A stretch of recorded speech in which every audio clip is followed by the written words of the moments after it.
All right, hi everybody, good morning. Today, if you're watching this video, it would be Tuesday, October 13th. I know that the title of the section that you guys opened up today on Google Classroom says section 1.2 day 1. We are going to eventually get into section 1.2. We're going to be on it for at least, I would say, 2 days, potentially longer, as we discuss functions and a whole bunch of different stuff pertaining to that. But before we get into that, what I actually wanted to do was I did want to address, because I did get emails or questions on Classroom from several of you yesterday pertaining to specifically 40, 42, 44, and 46, the domain questions from yesterday's assignment. So what I decided I was going to do is actually, this is a really nice lead-in to part of the assignment for tomorrow, the one that you're going to get today. So I decided I'm just going to kind of walk you guys through this and really re-explain kind of the idea of how we establish what the domain of functions are when we can see them algebraically.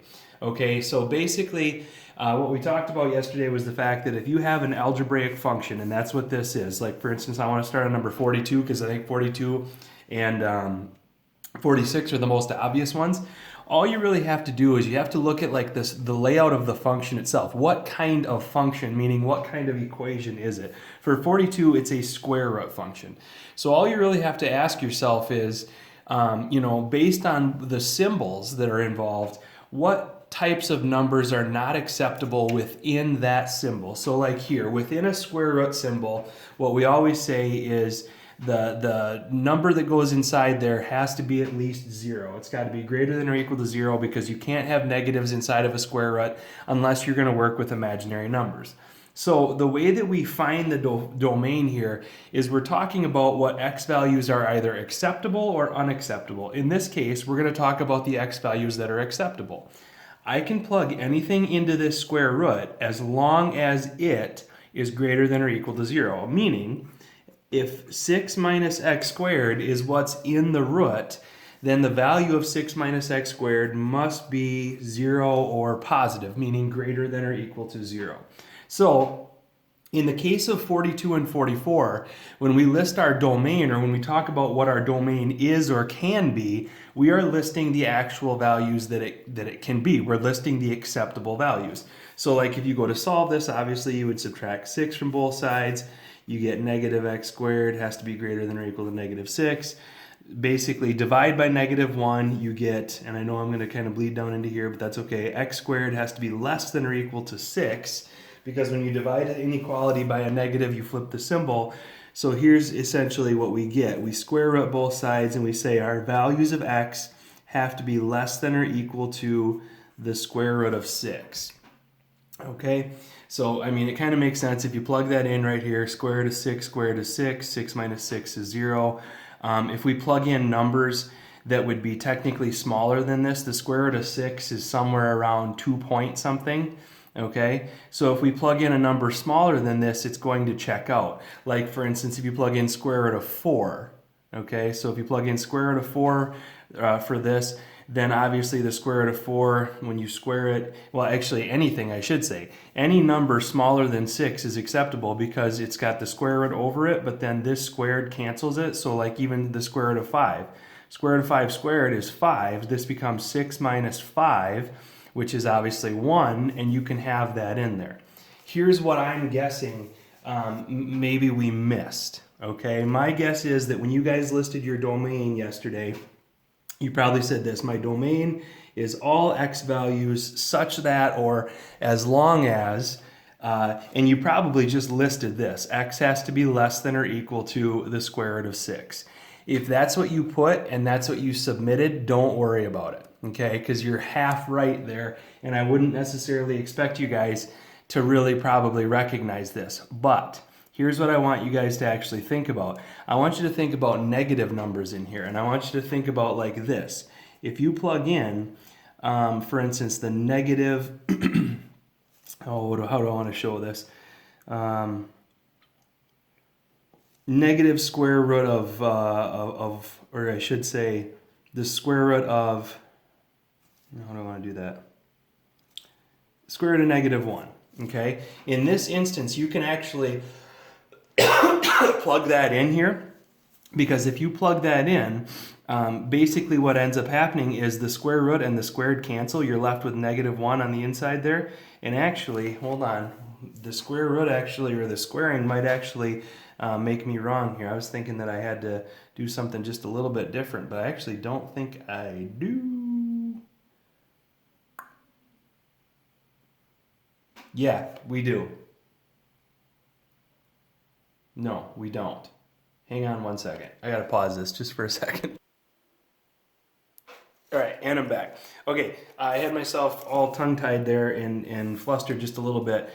This actually right here doesn't make sense because we can't assume that we're going to plug, again, an imaginary number. So if we were to start plugging in negative roots like this, negative square root of 1.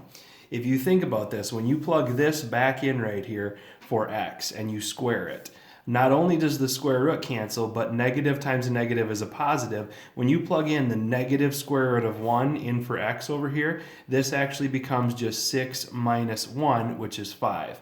So when this becomes problematic is when you get to something like this, the negative square root of 7. Because when you think about this, right here, if you plug in negative root 7, and then you square it, the negatives cancel, becoming a positive, the roots cancel, and you end up with 7, and then you end up with 6 minus 7 on the inside. So not only do we have to stipulate this, again, what got me all messed up here was the square root. Not only do we want to stipulate that x has to be less than or equal to the positive square root of 6, it's actually also got to be greater than or equal to the negative square root of 6. Because if we get anything smaller than negative root 6, for instance, like I just showed, negative root 7, you end up with that same thing. When you plug it in, you do get, in fact, a negative in between here. Because again, if you plug in negative root 7 and you square that, negative root 7 squared, it's a negative times a negative, which is a positive. Root 7 squared is just 7, so it's positive 7, but it becomes 6 minus positive 7, which is a negative root 1. So this is actually an instance where our domain values have to be bigger than or equal to negative root 6, but also smaller than or equal to positive root 6. This is a compound inequality where we say x has to be between negative root 6 and positive root 6. So we always put, with these compound inequalities, we always put less than or equal to signs. This is our way of saying x has to be greater than negative root 6, but also less than positive root 6. And again, not too terribly worried about this, so don't freak out, because I would say probably most people just left this as x is less than or equal to the square root of 6. Don't feel like you got to go fix that or resubmit it or anything like that. Not a big deal. But that is going to also carry over onto number 44. Now, number 44 was kind of a doubly confusing one, because not only do you have a square root function, but you have the square root in the denominator. So when we start talking about kind of the same thing, what do we know about x squared minus 16 since it's inside of a square root? We know the same thing that we knew up here. The stuff inside of a square root has to be greater than or equal to 0. It can't be negative numbers.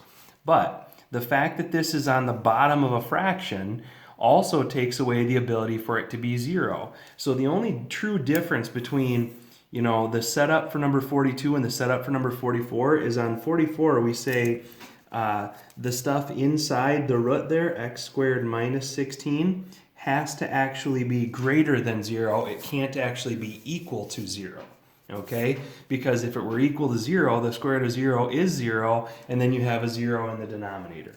So if we go to solve this one, we obviously add 16. We get x squared is greater than 16. We do the square root. We get x is greater than 4, right? Except it's not just my domain values, my acceptable values are not just the numbers bigger than 4, like for instance 5, because if you plug 5 in up here, you get 5 squared is 25, 25 minus 16 is 9, and you get a positive number. There are other numbers that you can have in here.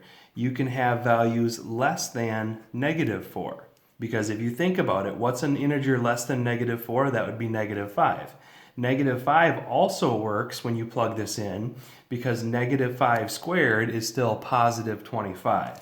So again, my guess is probably a lot of you are like, oh, I didn't quite get 42 and 44 right. That's okay. Don't feel like you got to go back and change them or fix them or anything like that. All you got to ask yourself here is this. Is this a case of similar to number 42 where my values are between two numbers? Well, are there numbers that are greater than 4 and also less than negative 4? That doesn't make sense. It's different. Up here, you are greater than the negative and less than the positive. Here, you're greater than the positive and less than the negative. You can't be both. It can't be an and statement. This is an or statement. This is one of the compound inequalities where I say my x values, my domain values are less than negative 4 or greater than positive 4. Okay? Compound inequalities are either or statements or and statements. Either you're in the middle, meaning you're bigger than the little number and smaller than the bigger number, or you're vice versa. You're smaller than the little number or bigger than the big number. You can't be both. So again, 42 and 44, my guess is a lot of people probably had some issues with those. Not a big deal, all right? I kind of figured we'd have to go back and talk about those again. It was because it was a quadratic for both of them inside the square root. 46 and 40 are much more direct. There's no square roots in these problems, it's just fractions. So all we say is for a fraction, my denominators cannot equal 0. So this time, when we stipulate our domain, we're not actually going to say what our x's are, we're going to say what our x's are not. What are the only values that give us zeros in either of these denominators? Well, for this denominator, it's negative 3, because negative 3 plus 3 is 0. So we stipulate what our x's, meaning our domain values, are not. My x values are not negative 3, and the only other thing that it's not, or meaning that's off limits, is positive 4. Those are the only restrictions on this function because this function is just two fractions. So in some instances, when we're talking about what our domain is, like up here, we actually say what it is. And then sometimes we say what it is not. It's not negative 3 and it's not 4. That implies that it's anything else. Okay, number 40 then, we ran into kind of an interesting situation. And again, it's kind of weird that they put this one first. They gave you a fraction, but in the denominator, it's a quadratic. What you had to recognize here is essentially this. The top doesn't really matter. The x plus 1 doesn't really matter. But the bottom, in order to figure out what domain values are off limits, you actually needed to factor this. X squared minus 3x minus 40 is really easily factorable into two binomials, right? So all we have to really ask ourselves here is what are the two factors of negative 40 that add to negative 3? So we've done factoring already this year. We've kind of reviewed factoring. The factors of negative 40 that add to negative 3 would be a negative 8 and a positive 5. So again, just like we talked about when we did the review unit on factoring quadratics, if you FOIL this out, you'll get right back to x squared minus 3x minus 40. But now we can just ask ourselves, now my denominator is these two binomials, kind of similar to the way it was up here. All I have to look at is which x values are off limits now. Well, x equals 8 is off limits, not equal to, and x equals negative 5 is off limits because those are the two x values that would create zeros in that denominator. So again, I can stipulate what my domain is by actually stipulating what it is not. My domain is all x values as long as or such that it's not a negative 5 and it's not a positive 8. Okay, so again, sometimes with our domain values, when we're talking about an algebraic function, meaning an equation, we just stipulate what the x's are not, and then it's implied that the domain is all other x's, and then sometimes we actually stipulate or just talk about what it is.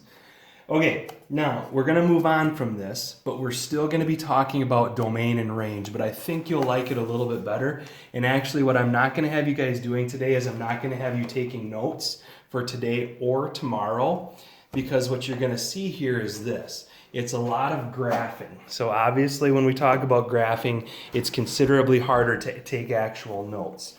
So what I want to point out here is I want you guys to look at number well, it doesn't really matter. Let's look at number 11 here. Number 11 gives you kind of an S-shaped curve. It looks like it's part of a piecewise function. okay, because it's just an S-shaped curve that starts here and stops there and it doesn't continue at all.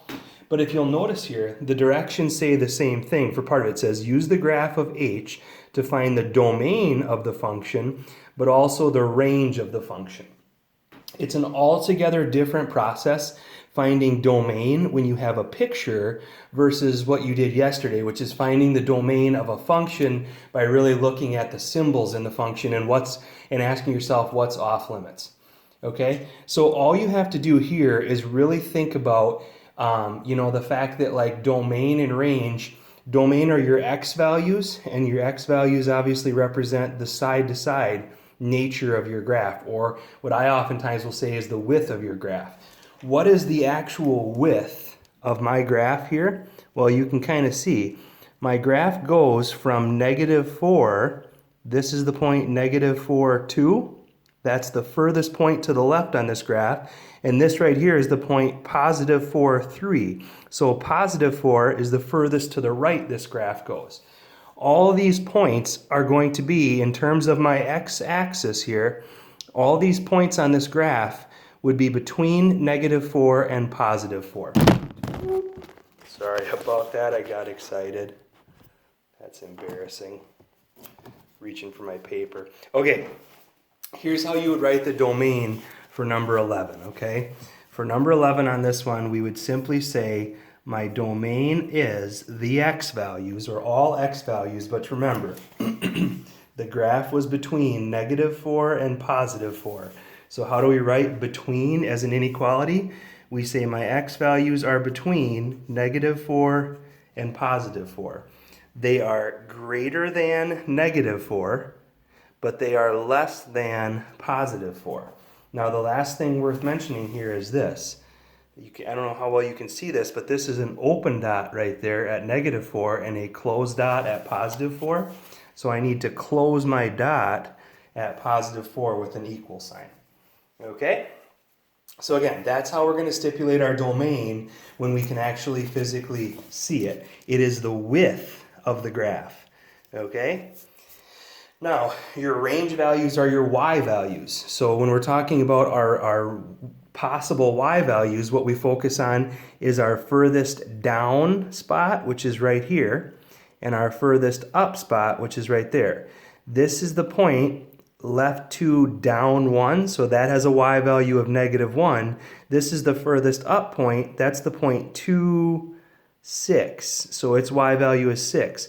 All these other points are somewhere in between -1 and +6 in terms of the y-axis. So for our range values, we would simply say, my range values are my y values, and just like it was a compound inequality for my domain values because my entire graph took place between -4 and +4 on the x-axis, now my entire graph takes place between -1 and 6. And now if you think about it, this is an actual dot up at 6. This is an actual dot down at -1.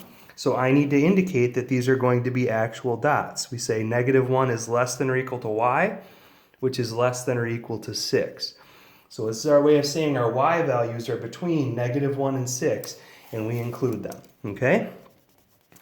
Now, the only part that's a little bit different here is if you look at, for instance, number 9, okay?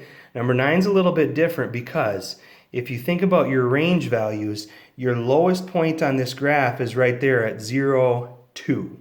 So my range values here for number 9, probably going to talk about both, but let's talk about range first. My range values are my y values, and now there isn't a ceiling to this one. This graph continues to go up forever in both directions. So this one's not a closed range, okay?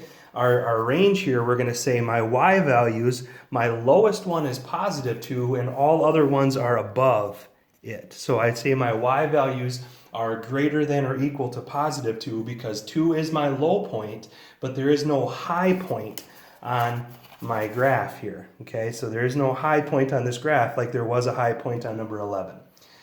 Similarly, there's no starting or stopping point when we talk about to the right and to the left or to the width. That's our domain. There is no stopping point. This graph never stops going to the right, never stops going to the left. This graph covers every domain value. There is a point for every x value. So for number 9, we would say my domain is, and this is where we don't even need to write it in set builder notation. We would just simply say my domain is all reals. Okay? So I need to wrap this up in just a minute here, but I'm going to just say this one final thing. You're going to be doing this on today's assignment. You're going to be talking about domain and range, but you're going to get the benefit of being able to see the picture of the function rather than just see the algebraic equation of it. The only other thing that you are going to be doing on today's assignment is this stuff on the top here. Okay, and I know it's kind of hard to see, but it says use the graph of each function to estimate the indicated function values, then confirm the estimate algebraically, rounding to the nearest hundredth if necessary. What you're going to see here is you're going to see like this first problem, number 1, is a curve. What it asks you to do is find the value of the function for 6. It says find g of 6. Well, what that is, and we did this the last couple days in section 1, but basically if you want to find this algebraically, you just go and you plug 6 into the function, right? Plug in 6 right there, take its square root, times that by -5, add 50 to it, and you'll get an approximation because of course 6 is not a perfect square, okay? That's how you do the second part, confirm the estimate algebraically.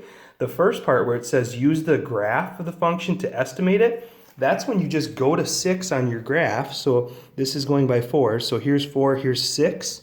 All you would do is you'd go up to the corresponding point on your graph right there. That's the point that has an x value of 6. And then you carry that over right here to find its y value. The y value of the point is the function's value because of course y is written or can be written as f of x. So the function's value is its y value. Okay, so I know I really rushed through that last part, but I don't think it's too terribly difficult. I think you guys can probably handle that last part as well. So on your assignment today, it's going to be 3 of these where you're estimating the value by just finding the point on the graph and then verifying it algebraically by plugging the value in. The only other part you're doing is the domain and range stuff. All right, guys, I'm going to cut it off there. If you have questions, continue to send them to me. I'll either just respond back with an email or do like I did today and include some answers to some questions on the next day's video. All right, guys, have a great day. I will talk to you tomorrow.